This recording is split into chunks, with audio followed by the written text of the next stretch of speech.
Hey guys, welcome back to the Fergie Time podcast. With the Premier League season quickly approaching, I thought it'd be a good idea to share my 2020-2021 Premier League predictions.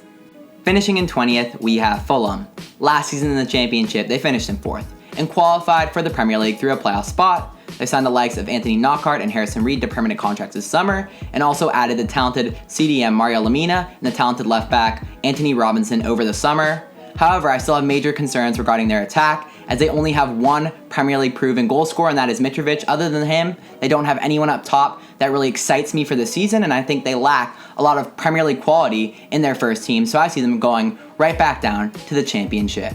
Finishing in 19th, we have West Ham United. This may be a surprise to many of you. Last season in the Premier League, they finished in 16th. So far this summer, the only notable signing they've made is signing Thomas Souček to a permanent contract at the club, which is very good. However, many West Ham fans are very irritated by the club's lack of involvement in the transfer window. In my opinion, this team on paper should be much better than 19th. However, I think their defense is quite poor. They had the third lowest clean sheet percentage last season in the Premier League. And on top of that, they're prone to give up a silly goal. So yes, I see them going down to the Championship.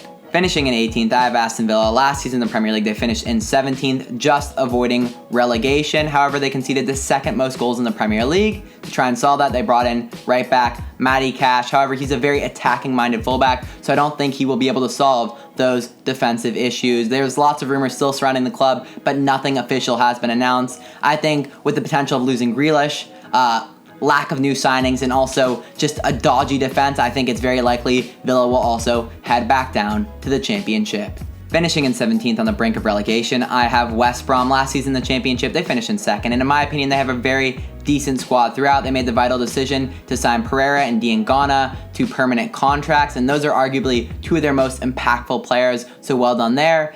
A weaker area of their team is their defense. However, they made a decision to sign Cedric Kipre, a center back who has Premier League experience, so I think he will help out a lot, and I think West Brom have just a good enough team to survive in the Premier League for another season. Finishing in 16th, I have Crystal Palace. Last season in the Premier League, they finished in 14th position. However, at the end of the season, they lost 4 straight matches, so I think that could be an indication that potentially this season could go a little worse for them. They're a team that are quite solid defensively, however, very poor going forward. Only scored 31 goals in the Premier League last season, which was the second fewest. On top of that, they could lose Zaha, as he's been linked to several other clubs, so if they do lose him, expect them to maybe fall back even further. That said, they signed Eze, who's a fantastic player, and I think will have a big impact at the club this season. Finishing in 15th, we have Brighton. Last season in the Premier League, they also finished in 15th position, which was a very solid first season for manager Graham Potter. They're a team that are quite solid defensively and added the likes of Joel Voltman, who will add depth at the center back position. However, the area of question to them is going forward in the attack. Now, they added Lallana, who I think will be a very good addition for them and will help out in the attack. But that said, they're gonna need to be more clinical in front of goal this season and actually take and finish those chances that they do produce. So for me, Brighton will be roughly the same position they were last season. Finishing in 14th, I have Newcastle United. Last season in the Premier League, they finished in 13th and were another team that struggled with form towards the end of the season. They were awful going forward last season on the attack. However, they smashed it in the summer transfer window, bringing in the likes of Callum Wilson and Ryan Fraser, two Premier League proven attackers who will bang in goals and assists for the Magpies. They also strengthened their backline, bringing in Jamal Lewis. So I think they will have a very comfortable season, and I think will avoid relegation quite easily this year. Finishing in 13th, I have Sheffield United. Last season in the Premier League, they finished in 9th, and for a long time were in the conversation for the Europa League. This summer, they lost Dean Henderson. However, they were able to bring in Ramsdale as the replacement, which I think is a decent one. They also signed some great young fullbacks in Bogle and Lowe, who I think will strengthen their side defensively. However, I do question their attack, and I don't think they will be able to bang in enough goals this season to finish in the top half of the table. Finishing in 12th, I have Burnley. Last season in the Premier League, they finished in 10th, and while they are not the most exciting team, they are very disciplined and well organized and grind out a lot of 1-0 wins under manager Sean Dyche. This season, the summer transfer window, they were very inactive, and I think because of that, it is reasonable to say that while other teams have progressed in terms of their squad, Burnley may regress this season and drop a few places in the table.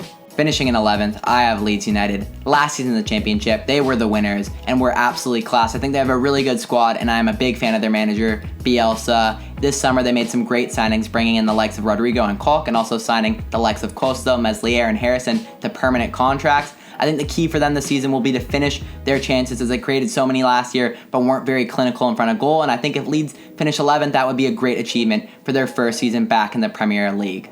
Finishing in 10th, I have Southampton. Last season in the Premier League, they finished in 11th, and I'm a big fan of what manager Ralph Hasenhüttl is doing at the club. While they lost Højbjerg this summer, they were able to bring in very good players in Kyle Walker-Peters and also Salisu, and I think Salisu in particular will really help to strengthen their defense, which at times struggled last year. So a great signing by them, and well done addressing an area of need. I think Southampton will slightly improve, and I expect Danny Ings to come back firing this season. Finishing in 9th position, I have Leicester City. Last season in the Premier League, they finished in 5th, so I do expect them to take a step back this season. They struggled after the lockdown, lost Chilwell, and will be without Pereira for at least a month due to an injury. They did sign a replacement for Pereira, Timothy Castagnone, who I think will do a decent job filling in for him. They also have a small squad, so I think they'll feel fatigued towards the winter months, and so far in preseason haven't been playing well due to both Sheffield Wednesday and Blackburn Rovers.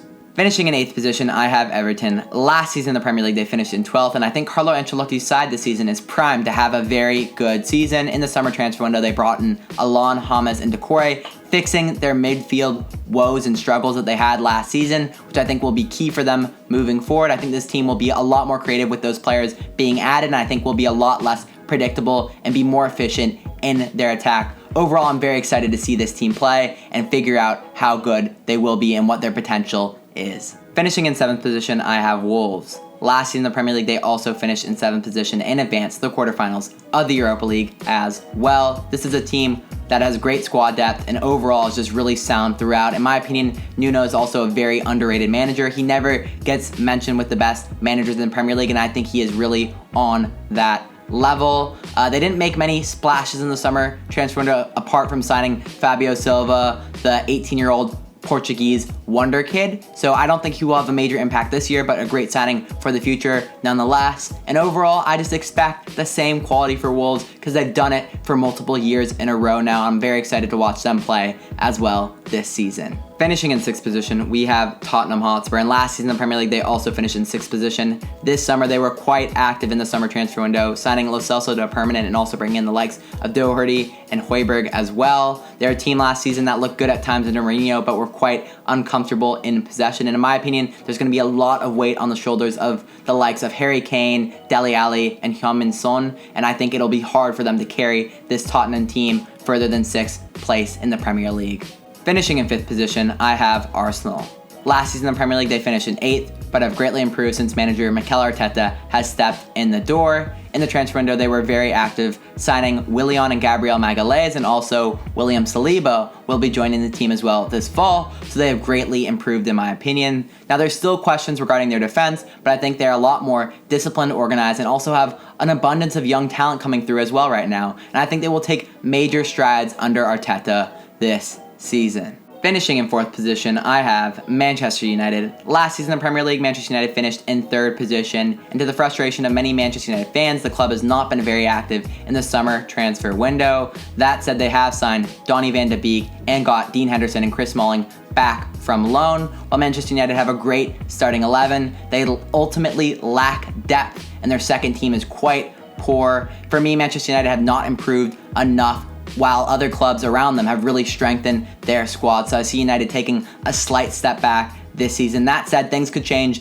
if they are active in the January transfer window. Finishing in 3rd position, I have Chelsea. Last season in the Premier League, they finished in 4th. However, in the summer transfer window, they have basically been playing career mode, signing the likes of Havertz, Werner, Chilwell, Ziyech, Sarr, and Thiago Silva as well, and this Chelsea team has been greatly improved. I think their backline is quite solid now. However, they have not found a solution for their goalkeeper position, so that is still a weakness for them. Also, I think it will take this team a little while to gel. So many people have picked this team to win. However, I think it will take them long enough to gel where they won't be able to compete for the league title, and I think they will only improve as the season goes on, but will start off too far back to really be competitive with the likes of Liverpool and Man City. Now, this is a big one. Finishing in second position, I have Manchester City. Last season, they also finished in second position in the Premier League. And while they have improved their squad, signing Ake and Torres this summer, I don't think they've done enough to fix their defense. They have brought in some other young right backs as well, but I don't think they'll be able to have a major impact at the club this season.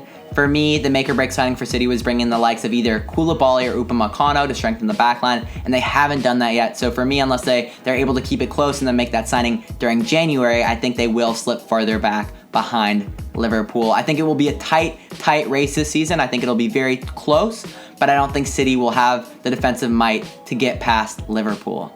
I think it is quite clear who I've picked to win the Premier League this season. It is Liverpool Football Club to win it back-to-back years. Now, I want to emphasize, I think it will be a much closer race between Man City and Liverpool this year. However, I think Liverpool will win it. It will go down to the wire, but I think Liverpool had the more balanced squad. I think they have better players throughout, whereas City, they're very top-heavy up top. However, in the back, still questions have to be answered for me. And I think Jurgen Klopp, on top of that, he's a man-motivating manager, and I think he'll be able to motivate this Liverpool side to achieve success once again. So yes, I have Liverpool to win the league, and I think if they want to extend the margin, if they want to make it a little more a certainty that they will win the league, I think signing Thiago will add that certainty. Whereas right now, I think it's very much up in the air, and I think it'll be super close. But once again, want to emphasize, I think Liverpool Football Club will be the 2020-2021 Premier League champions.